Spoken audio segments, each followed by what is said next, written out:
जय श्री राधे कृष्ण। तंबाकू का सेवन मांसाहार के बराबर है। तंबाकू का सेवन करने वाला समझिए कि वो मांस ही खा रहा है। तंबाकू का सेवन करने वाले को दिया गया दान भी सार्थक नहीं होता है।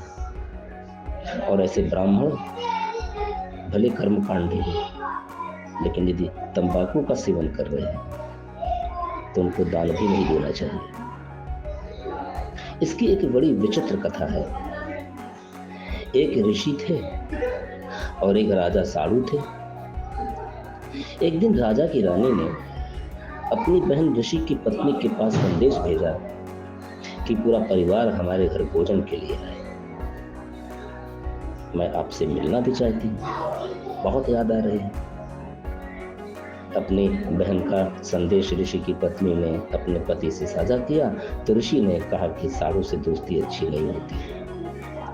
तेरी बहन वैभव का जीवन जी रही है।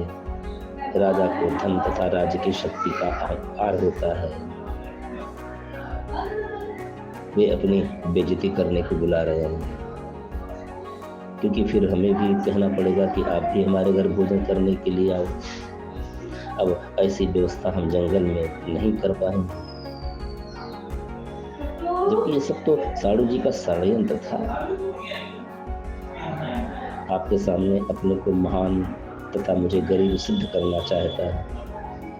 आप ये विचार त्याग लें। हमारे न जाने में ही हमारा हित है। परंतु ऋषि की पत्नी नहीं मानी।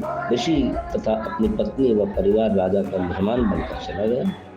राजा ने बहुमूल्य आभूषण पहन रखे थे, बहुमूल्य वस्त्र पहन रखे थे। ऋषि की पत्नी के गले में मात्र एक राम नाम की कंठी माला और एक जप करने की माला और सामान्य वस्त्र पहने हुए।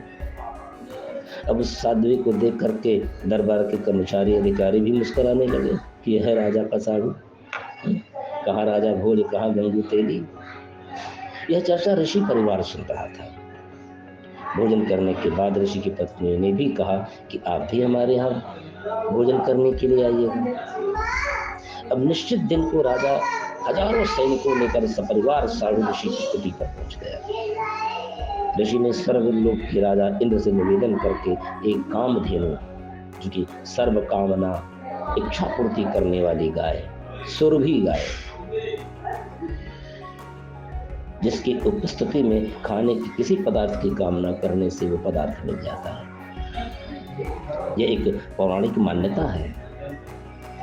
राजा इंद्र से उस ऋषि ने सुरभि गाय को मांगी और उसके बदले में ऋषि ने अपने पुण्य कर्म संकल्प कर दिए। इंद्रदेव ने एक गाय, सुरभि और एक लंबा चौड़ा तंबू भेजा और कुछ सेवादार भी भेज दिए। टेंट के अंदर गाय को छोड़ दिया गया।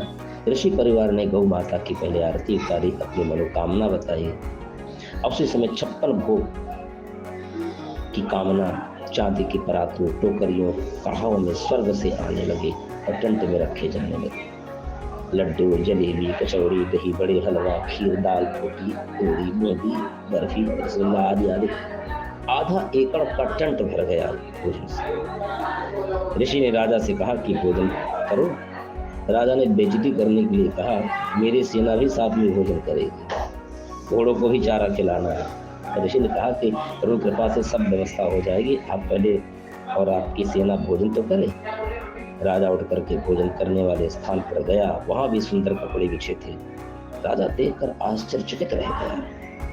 फिर चांदी की थाली में भिन्न भिन्न प्रकार के भोजन ला करके सेवादार जब रखने लगे और अन्नदेव की इधर स्तुति करते हुए ऋषि ने भोजन करने की प्रार्थना की। राजा ने देखा कि इसके सामने तो मेरा भोजन भंडारा कुछ भी नहीं है। मैंने तो केवल ऋषि परिवार को ही भोजन कराया था, वो भी 3-4 पदार्थ बनाए थे। राजा शर्म के मारे पानी पानी हो गया और खाना खाते वक्त बहुत परेशान भी था। ईर्ष्या की आग धधकने लगी, बेइज्जती मान गया। सारे सैनिक खाए, सराहे। राजा का रक्त तो अंदर से जल रहा था। अपने टेंट में जाकर ऋषि को बुलाया और पूछा कि भोजन जंगल में कैसे बनाया? ना कोई कढ़ाई चल रही है, ना कोई चूल्हा जल रहा है। ऋषि ने बताया कि मैंने अपने पुण्य तथा भक्ति के बदले स्वर्ग से एक गाय उधार मांगी है। और उस गाय में विशेषता है कि हम जितना भोजन चाहें तुरंत उपलब्ध करा देती है। राजा ने कहा कि मेरे सामने उपलब्ध कराओ उस गाय को। राजा तथा ऋषि टेंट के द्वार पर खड़े हो गए। अंदर केवल एक गाय खड़ी थी। द्वार की ओर मुखता टेंट खाली था क्योंकि सबने भोजन कर लिया था और शेष बचा सामान तथा सेवक ले जा चुके थे। गाय को तो ऋषि की अनुमति का इंतजार था।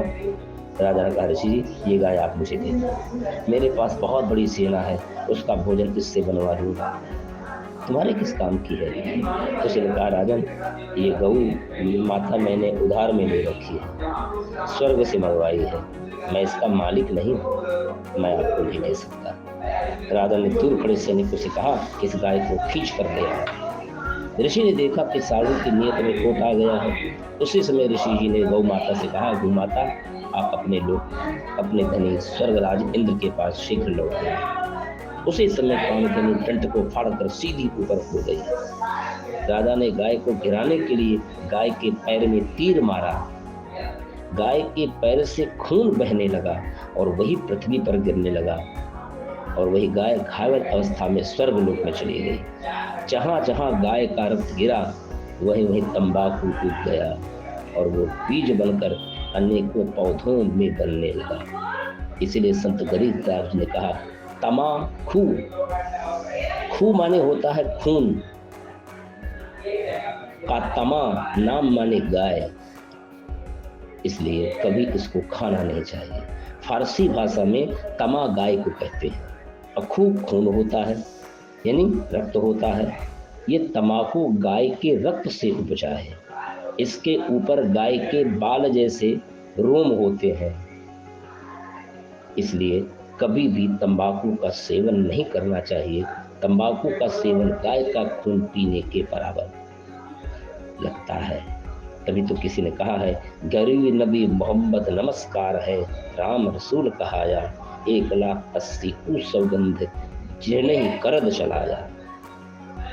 गरीब अर्श पुरुष पर अल्लाह तख्त है, खालिक बिन नहीं खाली, वही पैगंबर पाक पुरुष थे साहिब की अबदाली। इसलिए कभी भी तंबाकू का सेवन नहीं करना चाहिए। जय श्री राधे कृष्ण।